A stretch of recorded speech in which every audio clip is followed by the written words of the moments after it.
고린도후서 2장 1절에서 8절입니다. 봉독하겠습니다. 내가 다시는 너희에게 근심 중에 나아가지 아니하기로 스스로 결심하였노니 내가 너희를 근심하게 한다면 내가 근심하게 한 자밖에 나를 기쁘게 할 자가 누구냐. 내가 이같이 쓴 것은 내가 갈 때에 마땅히 나를 기쁘게 할 자로부터 도리어 근심을 얻을까 염려함이요 또 너희 모두에 대한 나의 기쁨이 너희 모두의 기쁨인 줄 함이로라. 내가 마음에 큰 눌림과 걱정이 있어 많은 눈물로 너희에게 썼노니 이는 너희로 근심하게 하려 한 것이 아니요 오직 내가 너희를 향하여 넘치는 사랑이 있음을 너희로 알게 하려 함이라. 근심하게 한 자가 있었을지라도 나를 근심하게 한 것이 아니요 어느 정도 너희 모두를 근심하게 한 것이니 어느 정도라 함은 내가 너무 지나치게 말하지 아니하려 함이라. 이러한 사람은 많은 사람에게서 벌받는 것이 마땅하도다. 그런즉 너희는 차라리 그를 용서하고 위로할 것이니 그가 너무 많은 근심에 잠길까 두려워하노라. 그러므로 너희를 권하노니 사랑을 그들에게 나타내라. 아멘. 오늘의 본문은 사도 바울이 이 고린도 교회 지역의 그 교회 성도들을 향하여서 그가 가지고 있던 어떠한 마음을 알려주고 있습니다. 본문에서 정확하게 바울이 고백하는 대로 그의 마음은 그들을 향한 사랑이었다고 말하고 있고, 바울 또한 고린도 교회 성도들에게도 보신처럼 자신이 그러한 것처럼 서로 사랑을 나타내라 라고 권면을 합니다. 본문의 이 말씀의 1절에 내가 다시는 너희에게 근심 중에 나가지 아니하기로 결심하였다라는 부분에 이 사건 앞부분으로 고린도 교회를 방문하려는 그 부분이 있었던 것으로 보입니다. 그런 앞부분에 우리가 본 것처럼 1장 후반절에 보는 것처럼 나가지 않겠다라고 말을 합니다. 그것을 스스로 결심하였다는 것은 아주 명확하게 구분해서 이거를 하지 않겠다라고 말을 한 것을 뜻합니다. 그런 중에 이거를 결심을 했는데 여기서 1절에서 나오는 이 본문에서 근심이란 단어가 반복적으로 사용이 되고 있습니다. 이 근심이란 단어는 원어로도 이 감정적으로나 또는 물리적으로 매우 이 고통이 심하고 그러한 슬픔을 말을 합니다. 그래서 바울이 이 너희에게 나오고 있는 이 고린도 지역 교회의 성도들에게 본인이 직접 이 나아가지 아니하기로 결심을 했는데 그게 근심 중에 극한 슬픔 중에 너희들에게 나가지 않으려 한다라고 지금 말하고 있습니다. 이 바울이 이렇게 말을 한 이 근심은 여러 이유가 있겠지만 이 앞부분에 이 서신서, 다시 말해서 고린도 전서를 기록할 때에 그가 이들로부터 들었던 여러 가지 소식들, 또 그러한 소식들로 인하여서 근심하는 가운데 그들에게 여러 책망과 또한 가르침으로 알려주었던 그 여러 가지 것들로 인해서 바울이 지극한 근심 중에 있었던 것으로 보입니다. 자, 2절은 내가 너희를 근심하게 한다면 내가 근심하게 한 자밖에 내가 기쁘게 할 자 누구냐라고 말합니다. 이 원어를 최대한 대로 번역을 해서 하려다 보니 저희 한글로 번역한 이 부분들이 받아들이거나 이해하기가 쉽지가 않습니다. 쉬운 성경과 새 번역을 참조해서 이 번역을 여러분들 다시 한번 말씀드리면 이렇게 말합니다. 쉬운 성경은 내가 여러분의 마음을 아프게 했다면 내가 슬프게 한 여러분 외에 나를 기쁘게 해줄 사람이 또 누가 있겠습니까? 새 번역으로 보게 되면 내가 여러분을 마음 아프게 하더라도 나를 기쁘게 해줄 사람은 내가 마음 아프게 하는 그 사람밖에 누가 있겠습니까? 라고 말합니다. 다시 말해서 이 2절의 말씀은 바울 자신이 고린도 교회 성도들을 향해서 그들을 근심시키게 되는 것을 염려하는데, 그런데 또 바울에게 있어서는 바울을 기쁘게 해주는 존재, 바울에게 기쁨이 되는 존재도 고린도 교회 지역의 성도들이고 자신이 그 근심시키는 존재도 고린도 교회 성도들입니다. 고린도 교회 성도들은 바울이 하고 있는 그 목회의 사실상 그 대상들이고 또한 하나님께서 맡기신 주의 양떼들입니다. 다시 말해서 바울은 자신에게 맡겨진 하나님의 양떼를 하나님의 뜻대로 인도하고자 하는 마음이 강렬한 그 상황에서 바울에게 있어서 기쁨이 되는 존재, 또 근심을 주는 존재가 사실상 이 목회 대상이 되는 고린도 교회 성도들이었다는 것입니다. 그래서 바울은 자신이 선포하는 하나님의 말씀을 듣는 저들이 그 믿음이 성장하는 것을 보고 바울은 기쁨을 누립니다. 바울에게 있어서는 그것이 참 기쁨이었습니다. 그래서 자신이 복음을 전한 자들을 향하여서 그들은 참 바울은 계속해서 그가 자기에게 기쁨을 주는 존재들이란 말을 합니다. 또 동시에 하나님의 말씀을 선포하며 또한 그들의 죄악된 모습을 가만두지 않고 엄중하신 성령의 음성을 따라서 책망을 합니다. 또 그럴 때 저들은 바울의 이 맡겨진 양떼들은 바울의 이 가르침으로 인해서 그래서 바울로 인해서 근심하게 됩니다. 이것이 2절의 말씀입니다. 3절은 이렇게 말합니다. 내가 이것을 쓴 것은 이 앞부분에 이렇게 1절과 2절을 쓴 것 그리고 또 혹은 또 고린도 전서와 그 긴 여러 책망의 말씀들을 쓴 것은 내가 갈 때에 내가 너희들에게 갈 때에 마땅히 나를 기쁘게 할 자로부터 도리어 근심을 얻을까 염려하며 또 너희 모두에 대한 나의 기쁨이 너희 모두의 기쁨인 줄 확신함이로라 말합니다. 이 부분도 2절과 연결되어서 나는 부분입니다. 다시 말해서 바울에게 있어서는 저들 곧 고린도 교회의 믿음의 성도들은 마땅히 바울을 즐겁게 할 자, 기쁨을 줄 자라고 말을 하고 있다는 것입니다. 바울에게 있어서 여러 성도들을 대할 때 저들의 믿음이 그리스도로부터 가까워지는 것을 보고 바울에게서는 그 무엇과도 비교할 수 없는 기쁨이 바울에게 있었다는 것입니다. 세상에 그 모든 것을 다 내려놓았던 바울이고 오직 그가 다시 예수 그리스도를 취하였던 것은 하나님께서 본인을 향한 복음 전파의 사명이었기 때문에 이 복음 전파의 사명이 결실을 맺어져 가는 것 그리고 맺어진 결실들 다시 말해서 구원받은 이들이 그리스도께로부터 또 계속해서 성장해 가는 그 모습으로 인해서 마땅히 그가 기뻐함을 받았다는 것이고 그들이 바로 저들이라는 것입니다.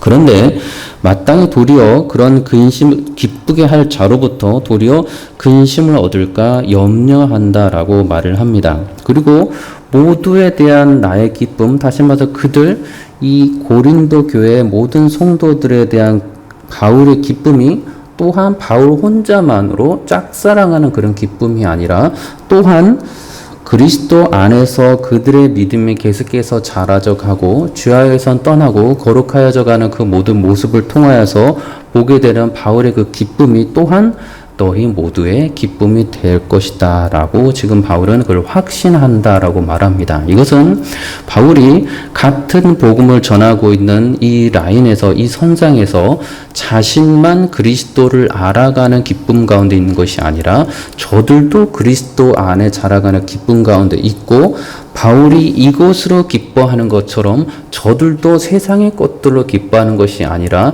내가 그들의 믿음 자람으로 인해서 기뻐하는 것처럼 저들도 그들 가운데 믿음 자람으로 인해서 가장 기뻐할 거라는 그 확신이 있어서 이 확신함이로라 라는 단어를 사용하고 있습니다. 그래서 지금 이 바울뿐만 아니고 바울의 글을 대하고 있는 서신을 대하고 있는 고린도 교회 참성도들 또한 동일한 바울의 마음을 가지고 이 복음을 듣고 또 전하고 있는 것을 보게 됩니다.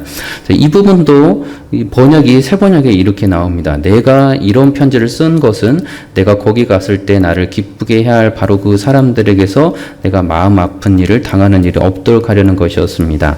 나의 기쁨이 여러분 모두의 기쁨임을 여러분 모두를 두고 나는 확신하였습니다. 또 쉬운 성경은 이렇게 말합니다. 내가 지난번 편지 고린도 전서 이 편지에 이런 내용을 쓴 것은 내가 여러분에게 가게 될 때에 나를 기쁘게 해줘야 할 사람들로부터 슬픔을 당할까 염려했기 때문입니다. 또한 나는 나의 기쁨이 곧 여러분의 기쁨이라는 걸 확신합니다.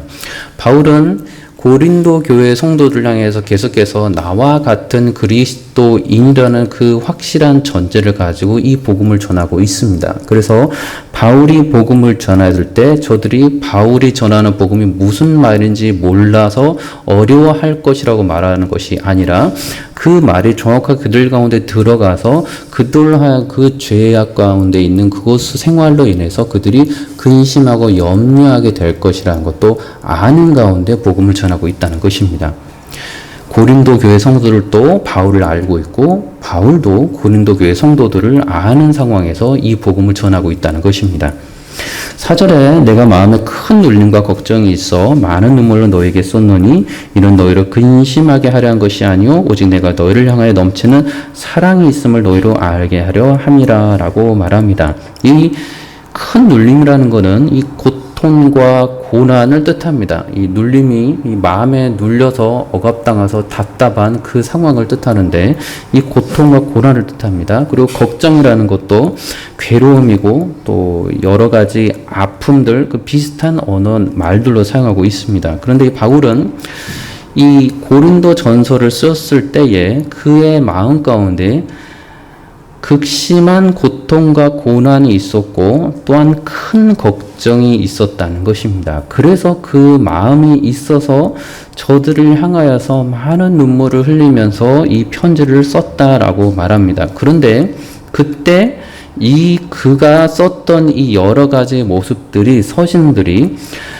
너희로 하여금 다시 말해서 고린도 교회로 성도들로 하여금 근심하게 하려 한 것이 아니요 오히려 그들을 향한 자신이 얼마나 많은 사랑을 갖고 있는지 그들로 하여금 알게 하기 위해서 이 글을 서신서를 고린도 전서 그리고 이 고린도 후서를 지금 쓰고 있다라고 그들에게 알려주고 있다는 것입니다. 그래서 바울은 고린도 전서에서 대부분의 글들을 많은 글들을 주제들을 저들의 어리석은 죄악들과 책망받아 마땅한 부분들과 그리스도인으로서 살아가지 못하고 있는 그 부분들을 하나하나 구체적으로 지적해 가면서 그리고 교리와 진리 안에서 잘못 오해하고 해석하는 부분들을 계속해서 지적하면서 그들 하여금 책망하고 그들로 하여금 깨우치도록 하고 있는데 그러한 모습들이 저들로 하여금 계속해서 책망받으니 낙심해서 근심을 당하게 해서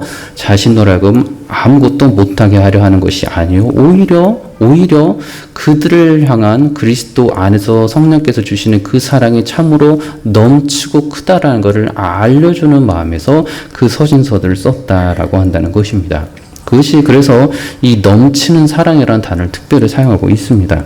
기대했던 것보다도 훨씬 더 초과해서 기준치를 넘어서는 그러한 한도를 넘어서는 큰 사랑을 이 고린도 교회 성도들에게 주었다는 것입니다. 그리고 여기서의 사랑은 몇 번 여러분과 함께 나눴던 것처럼 그리스도인만이 서로 알고 있는 그 사랑, 곧 그리스도 예수 안에서 십자가의 그 사랑을 아는 그 사랑, 그 신자들만이 아는 그 넘치는 아가파의 사랑이 있다는 것을 알게 하려 함이라라고 지금 바울은 말하고 있습니다. 근심하게 한 자가 있을지라도 5절을 보니 나를 근심하게 한 것이 아니요 어느 정도 너희 모두를 근심하게 한 것이니 어느 정도로 함은 내가 지나치게 말하지 아니하려 함이라 말합니다. 4절까지 나오는 부분과 이제 5절까지 나오는 부분의 이 대상이 근심의 대상이 조금 달라집니다.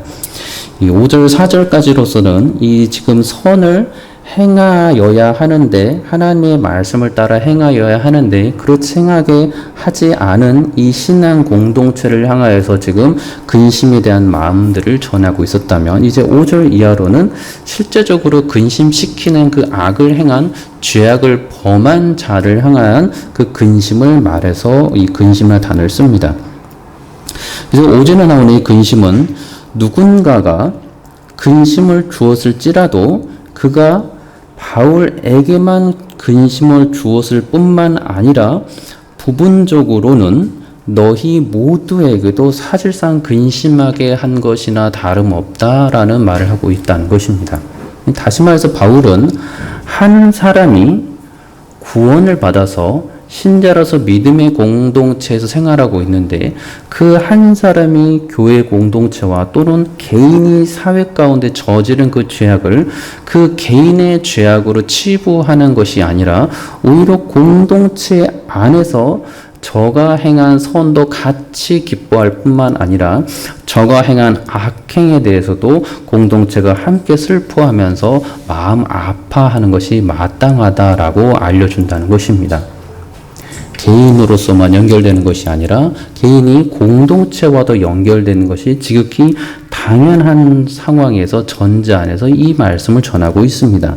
그래서 이 하나님의 나라의 백성, 신자는 개인으로서 그리스도로 해서 구원받은 개인이면서 동시에 그 즉각적으로 하나님 나라라는 그 나라의 공동체의 백성으로 바로 세워진다는 것입니다. 이것이 바울이 보고 있는 모습입니다. 개인으로서의 구원받은 자임과 동시에 하나님 나라의 백성으로서 그리스도 예수와 함께 연결된, 그래서 몸이라고, 지체라고 말한다는 것입니다. 개인의식과 공동체의식이 바울 가운데 있는 상태에서 이 근심이란 단어, 이 죄악이란 단어, 심지어 좀 더 나아가서 선이라는 단어조차도 함께 연결돼서 말하고 있는 것을 보게 됩니다. 그렇기에 서로가 한 성령 안에서 머리이신 그리스도와 연결되어 있는 몸이기 때문에 이 5절 이하의 이 권면의 말씀들을 이 바울은 전하고 있습니다. 자, 이러한 사람들은 그렇게 6절에 많은 사람들에게서 벌 받는 것이 마땅하도다 말합니다. 죄악을 저지른 그 사람, 그 죄악을 저지른 사람은 많은 사람들에게서, 다시 말해서 그가 속한 그리스도인 공동체에게서 책망받는 것이 마땅하다라고 말하는 것입니다. 그것이 충분하고 당연하다라고 말을 하는 것입니다. 그래서 7절에 이렇게 말합니다. 그런즉 너희는 차라리 그를 용서하고 위로할 것이니 그가 너무 많은 근심에 잠길까 두려워하라라고 말합니다. 너희는 여기서 그리스도 교회의 공동체를 뜻하고, 여기서 그는 죄악을 저지른 사람입니다. 죄악을 저지른 사람을 이 그리스도인 공동체가 많은 책망을 주었습니다. 그래서 벌받는 것이 마땅하다고 6절에 말합니다. 그러나 7절에 다시 이야기하기를 공동체 의식이 바울 가운데서는 당연하게 전제가 되어 있었기 때문에 그 형제가 낙심하여서 공동체 가운데 그가 신자라면 낙심하여서 그리스도를 떠나버리려는 그 어리석은 모습들에 대해서 그러지 않도록 차라리 그를 이제는 용서하고 위로하라라고 말합니다. 그리고 그래서 그가 너무 많은 근심에 잠길까 오히려 두려워하라라고 말합니다. 이 부분의 초점은 교회가, 공동체가 잘못한 자들 향해서 징계를 할 터인데 그 징계에 대해서 그 사람은 회개가 전제가 되어 있다는 것입니다. 물론 그리스도 공동체는 우리가 그리스도의 사랑을 입은 것처럼 70번에 70번이라도 무한히 용서하고 받아들여 줘야 됩니다. 그러나 성경에서 나오는 이 전제가 있으니 7절에 그가 너무 많은 근심에 잠길까 두려워할 정도로 그가 철저히 말씀을 들었을 때 깊이 회개해서 어찌할 바를 모를 정도로 회개를 한 자를 용서하고 위로하라는 것입니다. 이것이 전제가 되지 않았을 때에는 그 사람은 회개하지 않은 상태이기 때문에 공동체가 다시 받아들이더라도 그가 얼마만큼 큰 죄악을 자신과 공동체에 그리스도의 몸에 연합된 지체로서 끔찍한 짓을 저질렀는지를 모르는 상황이기 때문에 그를 다시 용서하고 위로하고 받아줄 때 또다시 그리스도 공동체는 그로 인해서 근심에 잠길 수밖에 없다라는 것입니다. 그렇게 이 말에 근심에 잠길까 두려워할 정도로 그가 회개하였는지를 먼저 보는 것이 마땅합니다. 그리고 그러하였다면, 검증될 정도로 그가 많은 근심에 잠길 정도로 되었다면 이제는 사람들이 그를 책망과 정죄함으로 저는 그렇게 악한 일을 했던 사람이지 하고 내버려 둬버리는 것이 아니라 이제는 도리어 그를 공동체 안으로, 믿음의 공동체 안으로, 그리고 그리스도께로, 교회가 그리스도의 몸이니 그리스도께로 다시 인도하고 용서하고 위로해 주어야 한다라고 말하는 것입니다. 그것이 8절에 말하는 그 앞부분에 나와 있는, 사제나 나와 있는 내가 너희를 향하여 보여준 그 넘치는 사랑이 곧 8절에 말하는 너희를 권하는 바로 그 사랑, 아가페의 사랑입니다. 그래서 아가페의 사랑은 회개하는 자에게 이 신자들이 줄 수 있는 그리스도의 가장 아름다운 사랑입니다. 그러나 성경에서는 우리에게 분명히 알려주는 것처럼 아무나 용서하는 것이 아니고 회개가 전제한 사랑 등 상대를 향하여서 또다시 그리스도께서 나를 용서해 주신 그 사랑을 알기에 그에게 다시 아가파의 그리스도의 사랑을 그들에게 나타내어라 라고 권면하고 있는 것입니다. 바울은 이 같은 이 모습을 우리에게 전하면서 이 앞부분의 고린도 전서에서 얼마나 많은 책망들을 했는지를 우리는 조금 살펴볼 필요가 있습니다. 바울이 지금 이 정도로 근심이란 단어를 계속해서 반복적으로 사용을 할 정도로 바울은 고린도 전서의 그 첫 서신서에서 주의 귀한 말씀이지만 이 서신서를 보고 있으면 듣고 이 긴 고린도 전서의 서신서를 보고 있으면 바울의 이 책망을 듣고 고린도 교회 성도들이 제대로 설 수 있었을까라는 생각이 들 정도로 책망의 연속들입니다. 고린도 1장에서부터 바울은 이 고린도 교회 성도들의 이를 향하여 책망하는 게 서로 나뉘어져서 분쟁이 있다는 소리를 듣고 이 책망으로 시작을 합니다. 1장 11절에 너희 가운데 너희에 대한 말이 내게 들리니 곧 너희 가운데 분쟁이 있다는 것이라 내가 이것을 말하거니와 너희가 각각 이르되 나는 바울에게 나는 아볼로에게 나는 게바에게 나는 그리스도에게 속한 자라 한다는 것이니 그리스도께서 어찌 나뉘었느냐 바울이 너희를 위하여 십자가에 못 박혔으며 바울의 이름으로 너희가 세례를 받았느냐라고 책망합니다. 서로 교회 안에서 같은 교회 안에서 지금 나뉘어져서 말씀을 전하는 주의 종을 그리스도 안에서 듣고 그리스도 안에서 더 높이는 모습이 아니라 그들이 갈라져서 종들을 데리고서 서로 유익을 삼아서 자신의 당파를 만드는 모습을 봅니다. 어찌 바울이 어찌 이 아볼로가 어찌 게바가 자신을 그렇게 높이며 갈라지기를 원했겠습니까? 바울은 정확하게 이야기를 그리스도께서 어찌 나뉘었느냐라고 말하면서 나를 그렇게 높였지 말라라고 말을 합니다. 그러니 지금 이 고린도 교회 성도들은 이 나뉘는 분파하는 모습을 통해서 그들 자신의 유익이 되는 삶을 쫓아가는 모습이 보였다는 것을 우리에게 확인할 수가 있습니다. 그래서 10절에 말하기를 모두가 같은 말을 하고 너희 가운데 분쟁이 없이 같은 마음과 같은 뜻으로 온전히 합하라라고 명합니다. 바울은 그리스도 예수를 만나는 사람들이 서로 말씀을 듣고서 나뉘는 모습이 하나님께 있어서 합한 모습, 합당한 모습이 아니라고 말하는 것입니다. 그리고 그 모습은 나뉜 모습을 다시 합하여야 하는데 같은 마음과 같은 뜻으로 합하여야 한다라고 말을 하고 있습니다. 같은 진리신 예수 그리스도 안에서 다시 하나가 되어야 한다라고 말을 합니다. 바울은 이러한 모습에서 이 바울 자신이 얼마만큼 이 그리스도만을 높이려고 했는지 이 고린도 전서에 그들의 이 어리석은 당파를 만드는 자기 유익을 먼저 자랑 삼는 그 모습을 보면서 바울은 모든 것을 다 버렸고 자기의 그 자랑은 오직 그리스도만 있다라고 말합니다. 고린도서 2장 2절에 내가 너희 중에서 예수 그리스도와 그가 십자가에 못 박히신 것 외에는 아무것도 알지 아니하기로 작정하였음이라라고 말합니다. 그리고 더 나아가서 4절에 보면 내 말과 내 전도함이 설득력 있는 지혜의 말로 하지 아니하고 다시 말해 내 인간의 능력, 바울 자신의 능력이 아니고 다만 성령의 나타나심과 능력으로 하여 너희 믿음이 사람의 지혜고 바울의 지혜에 있지 않고 다만 하나님의 능력에 있게 하려 하였노라라고 말합니다. 바울은 그들이 나뉠 수가 없는 것이 그들이 구원을 받고 그리스도 안에서 자라가는 모든 상황들을 변화들이 바울이 복음을 전하였지만 그래서 바울은 그것을 기뻐하고 있지만 바울의 능력이 아니고 바울에게 그 능력을 주신 성령의 능력으로 그래서 하나님의 능력이 그들 가운데 나타났기 때문에 그들의 자랑은 오직 그 하나님과 예수 그리스도여야 하지 복음을 전하는 그 한 개인의 영광을 위해서 서로 분파되고 나뉘어서는 안 된다라고 말하는 것입니다.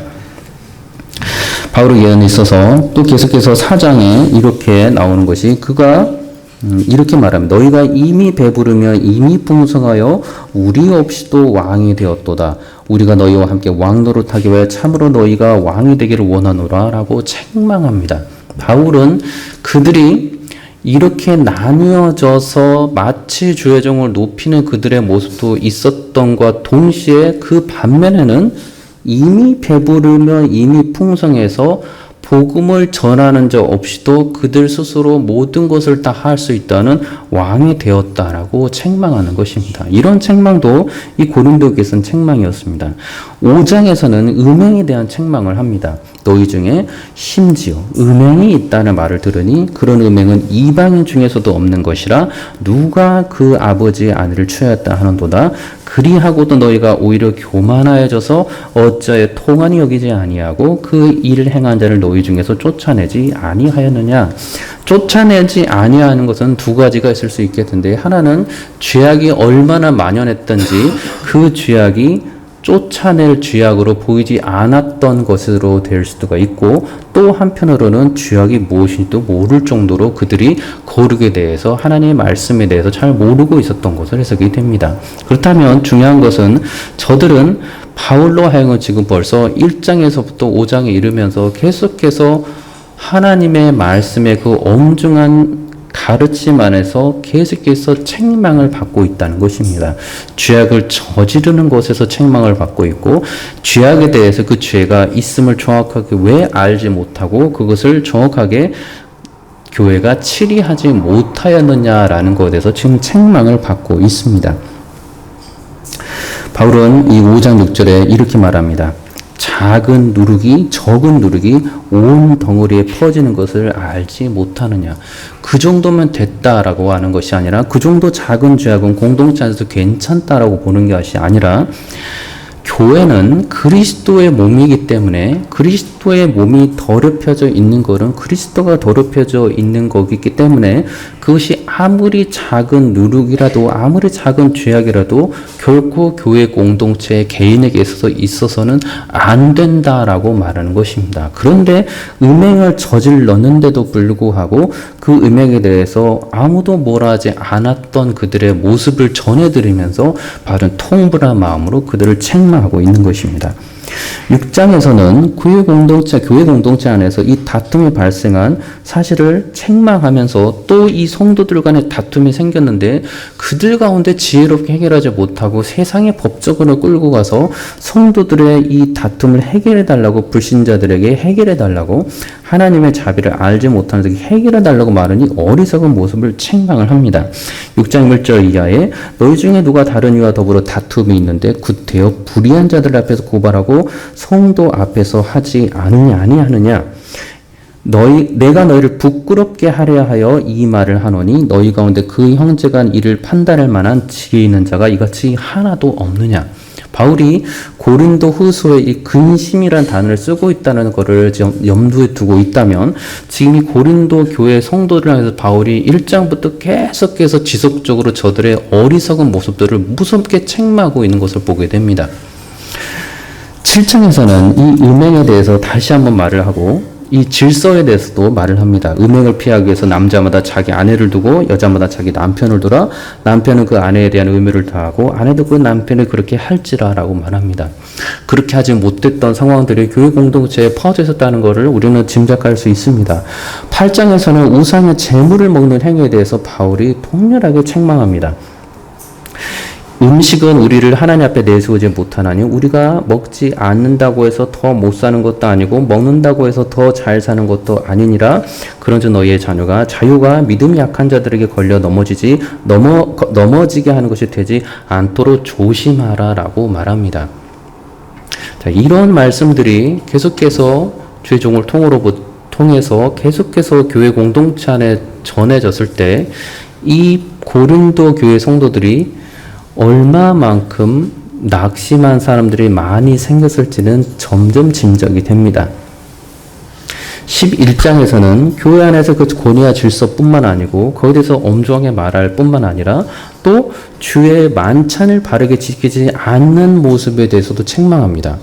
다시 말해서 교회의 가장 기본적인 것들마저도 제대로 지키지 않는 모습에 대해서 바울은 지금 그들의 거룩한 모습이 좀 더 거룩하게 되어가라라는 권면의 책망이 아니라, 왜 너희들이 하나님의 말씀조차도, 기본적인 말씀조차도 제대로 지켜 행하고 있지 않느냐라는 이 엄중한 책망을 계속해서 하고 있다는 것입니다. 나는 너희가 알기를 원하노니 각 남자의 머리는 그리스도요 여자의 머리는 남자요 그리스도의 머리는 하나님이시니라. 논쟁하려는 생각을 가진 자가 있을지라도 우리에게나 하나님의 모든 교회는 이런 관례가 없느니라. 20절 이하에서는 너희가 함께 모여서 주의 만찬을 먹을 수 없으니 너희가 먹을 때에 각각 자기의 만찬을 먼저 갖다 먹으므로 어떤 사람은 시장하고 어떤 사람은 취함이라. 너희가 먹고 마실 집이 없느냐? 너희가 하나님의 교회를 업신여기고 빈궁한 자들을 부끄럽게 하느냐? 내가 너희에게 이것을 무슨 말을 하냐? 너희를 칭찬하랴? 이곳으로 칭찬하지 않노라 라고 말합니다. 지금 1장에서 11장까지 계속해서 연결되어서 하나님의 말씀을 전하는데 그 연결되는 그 핵심 포인트가 그들의 죄악과 어리석고 연약한 모습들을 계속해서 통렬하게 책망하고 지적하면서 이 말씀을 끌어가고 있다는 것입니다. 15장에서도 이 거짓 가르침에 대해서 우리에게 알려줍니다. 부활이 없다 하는 사람들이 그들 가운데 있었다는 것입니다. 그래서 바울은 예수 그리스도의 그 새 육체의 그 부활 또한 참된 성도들의 그리스도와 함께하는 그 새 육체의 부활이라는 소망을 갖도록 정확하게 알려줍니다. 15장 12절 이하에 그리스도께서 죽은 자 가운데서 다시 살아나셨다 전파되었거늘 너희 중에서 어떤 사람들은 어찌하여 죽은 자 가운데서 부활이 없다 하느냐. 그리스도께서 이러한 말씀들을 바울을 통해서 지금 자신의 사랑하는 자녀들인 하나님의 백성들에게 이러한 말씀들을 지금 전하고 있는 것입니다. 그러니 이 말씀을 들은 그 고린도 교회 성도들은 교만한 자들이 아니었다면 바울의 말씀을 듣고 그들은 계속해서 그들의 어리석은 죄악들에 대해서 회개하고 또 회개하되 본인의 죄악이 아니더라도 공동체가 온전히 지키지 못한 죄악들로 인해서 함께 통렬하며 하나님 앞에 회개하는 시간들을 계속해서 가졌다는 것입니다. 그래서 바로 그들의 모습을 향하여서 근심하게 될 수밖에 없는 이 모습들을 전하였던 것입니다. 그러나 그럼에도 불구하고 바울이 이렇게 말할 수밖에 없었던 것은 12장 고린도서 12장 27절의 말씀처럼 너희는 그리스도의 몸이요 지체의 각 부분이었기 때문입니다. 그렇기 때문에 죄악을 한 사람의 죄악을 지적하고 그로부터 돌이키려고 하는 것과 동시에 그 모든 사람들은 다시 그리스도 안에서 함께 주님을 닮아가는 사람으로서 살아가야 한다라고 계속해서 권면하였던 것입니다. 그리고 그 권면의 밑바탕은 자신의 사랑이 아닌 예수 그리스도의 사랑을 힘입은 자, 십자가의 대속에 무한하신 그 사랑을 힘입은 자, 아가페의 그리스도의 사랑을 아는 그 사랑으로 그가 복음과 책망을 하였고 그를 또한 그 마음을 알아서 바울이 그를 그렇게 사랑한다는 걸 알고 또한 그들 공동체 내에서도 그렇게 복음을 서로 사랑하며 전하며 지켜 행하라라고 말씀하였다는 것입니다. 이러한 은혜가 저 여러분들의 있기를 원합니다. 계속해서 우리가 살아가는 모든 삶이 변화가 될 수 있는 것도 그리스도의 사랑을 알기 때문이고 복음을 혹시라도 누군가에게 전하였고 또 그들 책망하거나 또는 그들 그리스도에게 더 인도하였다면 그것 또한 복음을 내가 더 알았기 때문인 것을 알고 더욱더 그리스도의 사랑 안에서 서로를 권면하고 함께 그리스도의 공동체로 자라가는 저와 여러분들이 되시기를 우리 주 예수 그리스도의 이름으로 축원합니다. 기도하겠습니다. 참 좋으신 아버지 하나님 감사합니다. 너무나 연약한 저희들이지만 복음을 알게 하시고 생명을 알게 하셔서 함께 믿음의 길을 걸어가도록 하시는 주님께 감사를 드립니다. 이 은혜가 저희 가운데 있음을 감사하며 늘 성령의 능력 가운데 살아가는 저희가 되게 하여 주옵소서. 예수님의 이름으로 기도합니다. 아멘.